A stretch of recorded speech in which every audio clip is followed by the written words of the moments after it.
Hey guys, welcome back to Macintosh Weekly, and today in this video I'm gonna show how to prevent Mac sleeping when display is off. If you're new to the channel, make sure to subscribe. And now, let's begin. If you want your Mac display to be able to turn off without the entire computer going to sleep, open System Preferences or System Settings on your Mac.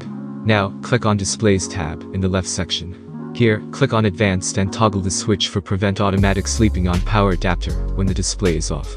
And now the Mac display can turn off, while keeping the Mac itself from going to sleep.